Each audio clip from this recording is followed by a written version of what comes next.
Is it okay if I tell the story that Esther wanted me to tell? Certainly. Yeah, so I, years ago when, long before Esther, I lived with a girl in,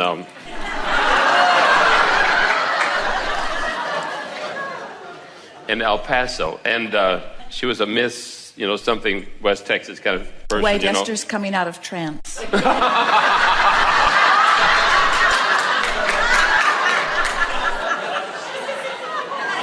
So anyway, she'd tell me all these stories of all these guys who had abused her and beat her up and thrown her around and blacked her eyes and bruised her, and she had all that to prove it. And we lived together a very short time, but I never ever beat up a woman, and I really wanted to beat her up. I mean, I really wanted to hurt her and hit her a lot. And so instead, I just kicked her out. So then she went off and found another guy, and of course, and then I got a call one day. Oh, Jerry, she's just crying and crying. He's going to kill me, and what am I going to do? How you got to save me? This guy, he's just this horrible man, and please come and save me. He took the car, and so I raced over and we loaded all her stuff in the car, and I said, let's get out of here before he gets back. And she says, wait a minute, and she runs back in, and I'm running in behind her, and she gets her lipstick out of the purse, and I'm not going to say what she wrote on his mirror, but I said, come on. She's just insisted on him chasing her so he'll beat her up again. My point is, there's no way I could ever argue with her that she was attracting that to herself, but it was really clear for somebody like me who don't typically beat up nice girls that she really makes you want to. But anyway, I just thought I'd just throw that there.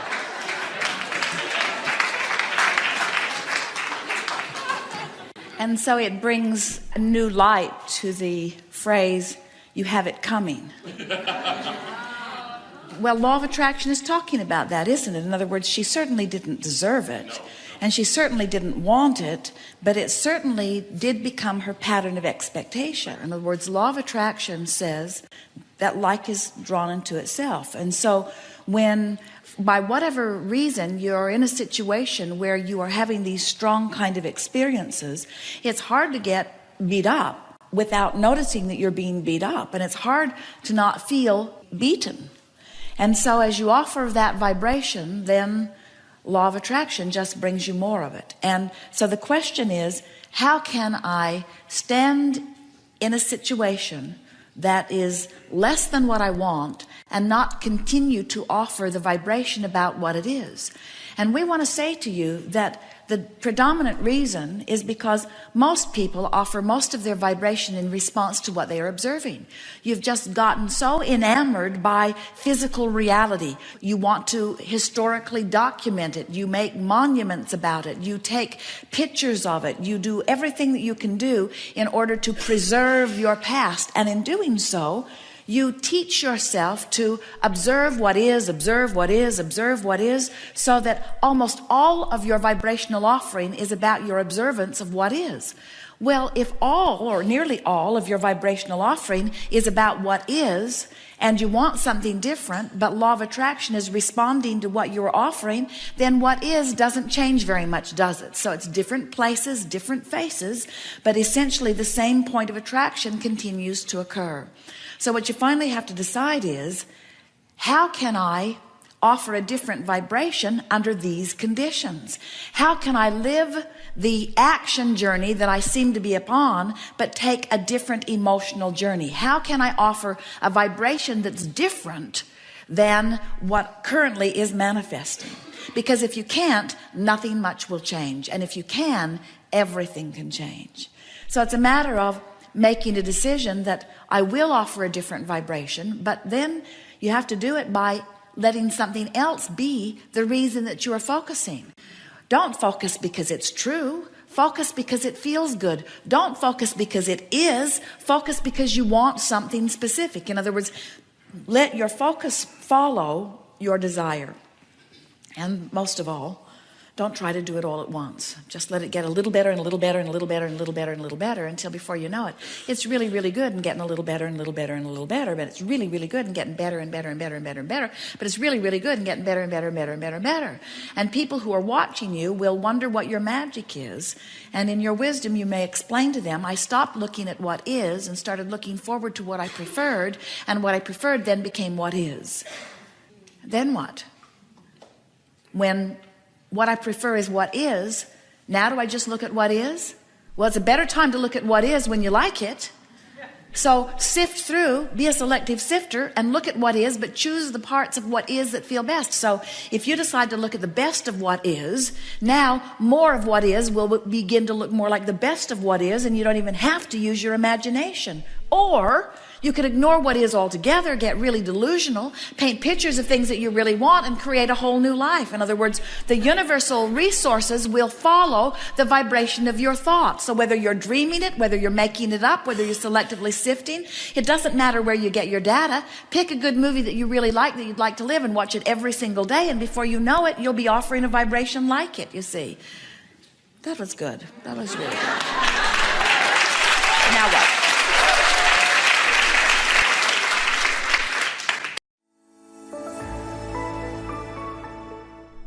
What's the evidence of alignment?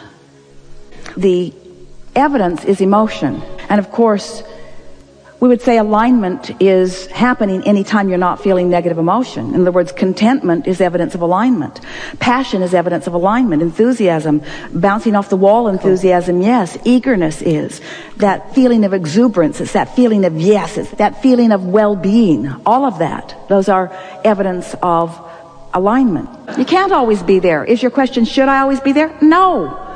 If that were the case, you would have stayed here with us. You said, I'll go into contrast and I'll deal with it. I'll know what to do about it. I will manage it. I will benefit from it. I will benefit from knowing what I don't want as much as I benefit from knowing what I do want. And I will no longer reside, as most humans do, predominantly in a step one mode. I'll ask and then I'll expect it to be given, and I'll watch for the evidence of it. And when I see the evidence of it, I will acknowledge it. I will run it into the ground. I will tell my friends, I had the best time. I did this and I did this and I felt this way and I felt this way and I felt this way and it was wonderful and I felt this way and I felt this way, until they say, shut up. I feel so good. But you see, this alignment is not like a college degree where once you achieve it, it's yours forevermore. It either is or it isn't in the moment. And you can tell whether it is or whether it isn't. And now you know what to do if it isn't, don't you? And the more you do it, the easier it will become. And there will be those things that sort of feel like they are kind of sneaking up on you and catching you off guard every now and again. But all that means is you've got some residual beliefs that are not in harmony with what you truly know. So it just gives you an opportunity to sort of work the bugs out of it yet a little more, you see.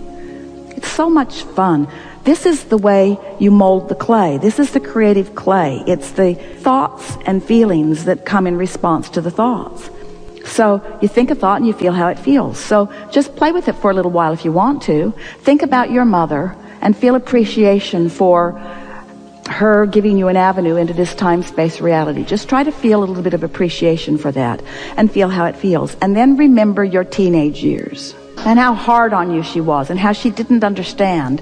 And notice that you can look at the same person from perspectives of your choosing, and you can find reasons to align and reasons to not align. In other words, you can find things that the source within you agrees with and things that the source within you doesn't agree with. It does not matter where you've been. It only matters how you feel right here and now. You have a relationship right now with everything that you have become. And we're not saying you have a relationship with yet unfulfilled desires. That's not what we said. You have a relationship with all that you have become. That means all of those relationships and all of those manifestations and all of those creations, all of that abundance, all of that wealth, all of that sense of well-being, all of that sense of recognition, all of those future projects, all of those relationships, all of those families that you feel are in your future, all of those things that you often feel are unfulfilled are not only not yet fulfilled, you have already become them vibrationally. So how do we say whether you're living the past or the present or the future? When you're in alignment with what's in your vortex, you're living what you could call future manifestations, but they don't feel like future manifestations because in your vibrational harmony with them, you feel as if you will feel once they have manifested. That's the thing that we would most like you to take with you. We would like you to take a sense of ownership of that which has already become, so that you could then enjoy the surprising and delightful ways that what has already become begins playing out in your experience. We would like you to feel your abundance so that you recognize it as it flows to you. We would like you to feel your intelligence so that you could recognize it as the clarity comes. We'd like you to know your perfection so that you're not shocked when good things happen to you. We would like you to feel often the love of Source that radiates through you, so that it doesn't feel like you have to work to appreciate the beauty of those around you or the beauty of your planet. You are vibrational beings. You are extensions of Source energy. You have the ability to tune your frequency in ways that you have not commonly been practicing. But as you start practicing it, you're going to feel really good. Do you know that you are the creator of your own reality? Do you believe that you can do something about the vibration that you are offering? Are you happy about the emotions that let you know what you are doing with the vibration of your being? Do you know that there are two ways to know what's manifestationally in your future? One is the way you feel. The next is what manifests in your future. In other words, those are the only two ways. You can tell as it happens and as it happens. And is it not always happening? Isn't your grid filling in with manifestations constantly? Isn't the absence of what you want a manifestation too? It's a manifestation of where you're living, isn't it? So aren't you always getting exactly what you're doing vibrationally? And don't you love that? And don't you love knowing that if you're getting something different than what you want, that you can do something about it? Do you feel sort of empowered to do something about it?